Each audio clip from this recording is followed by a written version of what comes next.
I live in a super residential suburban area a little east of Buffalo, New York. I was driving home one night about 1 a.m. and was on my street, which is only a bunch of ranch houses and no other buildings. I was about 8 houses down from my driveway. I go slow because people in my neighborhood leave out food for deer, and I know the one day I go the speed limit I'm going to hit one. On the side of the road to my left, the driver's side, I saw something lying right at the side of the road. It wasn't a garbage night, and anyways, we have these big cans provided by the city. I slowed down. At that point, I was maybe 8 feet away, and I was shocked because it looked like a person laying there. I turned on my high beams and put my hand on the door handle, about to open it to go investigate. In the darkness, with the headlights, I couldn't make out a ton of detail, but it was a person laying there for sure. I saw what looked like a white shirt with what seemed like red on it. I started to open the door when I got this feeling that I just have not encountered before. Instead, I decided that I would go home first and then come back out to help them out. I sat back, grabbed my phone, and floored it to my driveway, which was 10 seconds away anyways. I was standing in the driveway with 911 being dialed on my phone and walking towards the sidewalk in the direction where I saw the person. As I was walking towards them though, they stood up and turned to face me. I was being transferred to a dispatcher at the moment, and I had only walked about 2 houses down towards this person. The dispatcher came on the line as soon as this person began sprinting in my direction on the other side of the street from me. I stated my location and what was happening, all while I was running back towards my house.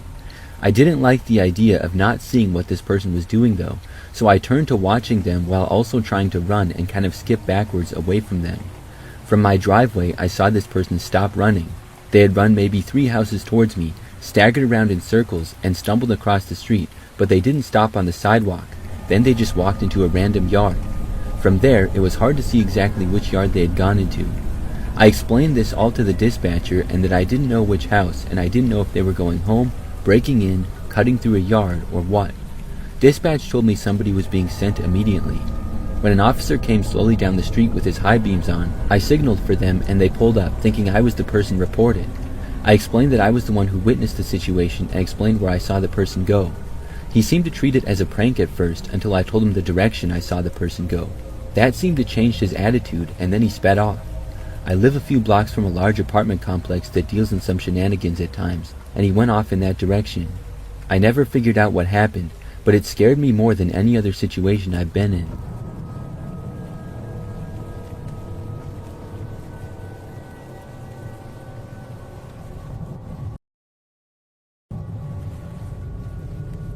This happened to me in my 20s, about 5 or 6 years ago.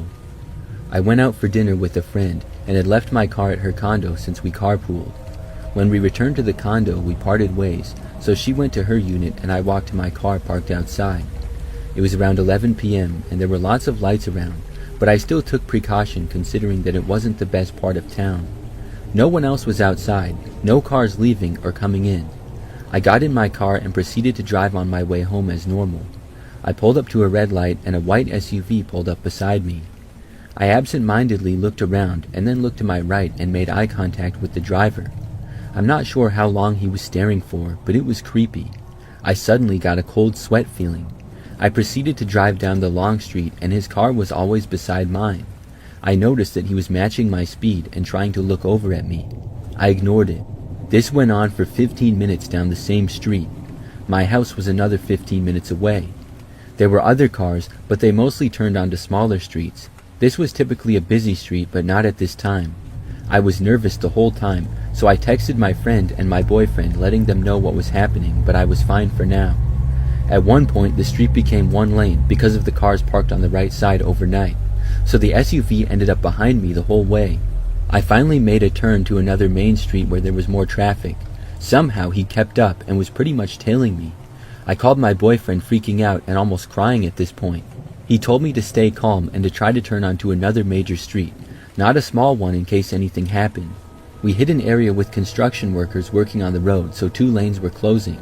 I was in the far left lane, and he pulled up to the pylons to my right and rolled down his window. I'm pretty sure he was shouting at me at this point, and his lips were moving, but I don't know what he said. He pointed at me to roll down the window. He looked angry and a little deranged. I sped off as soon as the light changed, but he was stuck in that lane because there was no one letting him through to avoid the construction. I was able to get home safely, and my boyfriend met up with me in the garage. I was shaken, but thankfully it never happened again.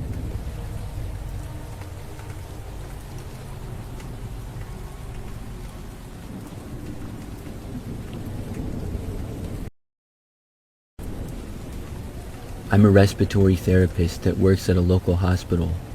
I was on my way to work, about less than a mile away from work, when a car in front of me quickly merged onto one of the emergency lanes as if something sudden had just happened.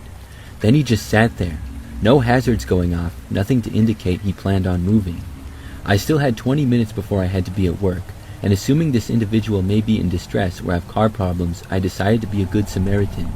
I parked on the side of the road and turned on my hazards. We exchanged eye contact and I gestured away. I rolled down my window and asked, "Are you okay?" He seemed to have either not heard me or ignored me, but he did seem to realize I wanted to help him. He got out of his car at this point. I was in my work scrubs, which tends to help people relax knowing that they're with a healthcare professional. When he got out of his vehicle, I assumed he would have told me that he was in some type of pain or something that caused him to pull over abruptly. He had been driving fine the entire time that I was behind him prior to that. So I casually got out of my vehicle and walked over to the back end of his car. This is when I officially started a conversation, asking if he was hurt or if something was wrong. I was asking him all basic questions, but his eyes were cold. He had this body language to him that almost made him seem a little bit unhinged or skittish. He had not answered any of my questions, so I tried once more and asked, "Hey man, we're in the middle of a busy road. Is there something wrong with your car or something going on with you?" He simply replied, "No." I started to feel this sensation of discomfort, like he wanted to do something to me but was restraining himself. I continued to play it off. He didn't seem drunk or high, and he had these black beady eyes that I couldn't stop looking at. It was as if he was just a vessel into something dark. I tried to continue the conversation and asked him, "Why'd you stop, man?" He replied, "I don't know. I don't know where to go." I didn't know what he meant by that, so I questioned further by saying, "Do you know what city you're in right now?"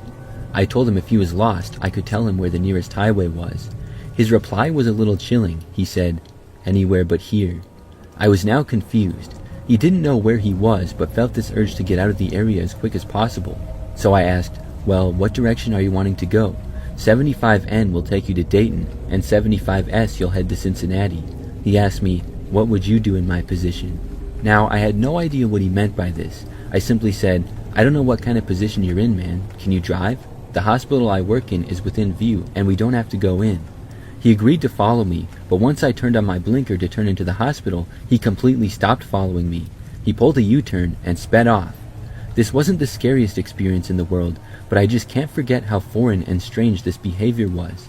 Each time we engaged in conversation, it was as if he was contemplating to tell me something, but ultimately remained silent. From the looks of it, he didn't have a broken down car, and it didn't look like he was a substance abuser.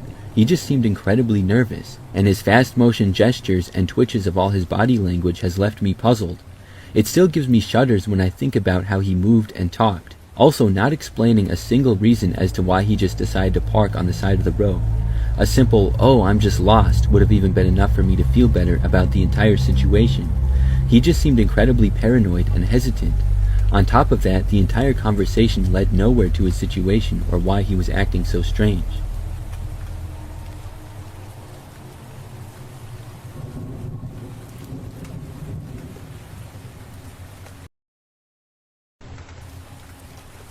There is a road in southern Indiana that is widely believed to be haunted by a man who owned slaves. He would sacrifice them under a bridge during a full moon. He was a devil worshipper. I live in Pennsylvania, but occasionally visit southern Indiana to see my dad's side of the family. One time, about a year ago, I was hanging out with a friend, and he told me all about this haunted bridge. I didn't believe him at all, so later that night he asked if I wanted to go prove it. I resisted at first, but eventually went. When we turned onto the road, I immediately felt intense dread. All that was around us was thick woods. Odd things started happening when we got into the bridge that he would sacrifice his slaves under. First, I heard a terrifying scream that came from the creek below the bridge. Then, a little farther down the bridge, I heard what seemed to be a cat screeching. At this point, I was already ready to go, but the road was a dead end, so we had to turn around. We turned around and started back over the bridge. No noises were heard as we went back over it, but about a minute after we got off the bridge, a girl in the front seat yelled that she saw a red orb behind the car. So instinctively I turned around to see, and I also saw the orb. It was a very dim light that you had to focus on to see, but it was there. There were no road signs or reflective things to create that illusion. The orb followed us for a couple more minutes, and then it started to gain. When it got close, the car completely stalled. The driver, my friend's mom, tried to turn the car back on, but it didn't turn on until about her 5th try. We continued down the road, driving way over the speed limit to get out of there. Then, later down the road, the orb started to gain on us again, but I wasn't looking. The girl yelled that it was in the car, and the car instantly turned off. This time, it wouldn't turn back on for a minute or so. Since there were rumored disappearances on that road, I thought for sure it was the end for me, but the mom did end up getting the car started. For the rest of the ride, nothing else happened other than the orb keeping a steady distance from the car. The orb went away once we exited off the road. When we got home, my friend and I decided to examine the car doors. There were multiple handprints in places we wouldn't have touched while getting out of the car. I struggled sleeping that night, of course, but I finally fell asleep at around 3:30 in the morning.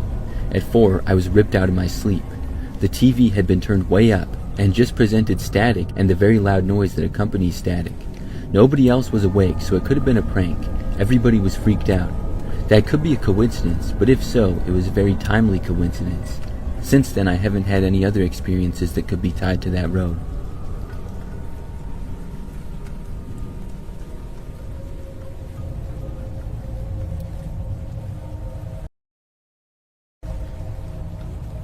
I'm not a stranger to weird dreams, but one night I had one which felt very weird. A few years ago, when I was back in high school, I'd gone to sleep and had begun to dream about an odd place, which I remember had maroon walls and deep red carpeting.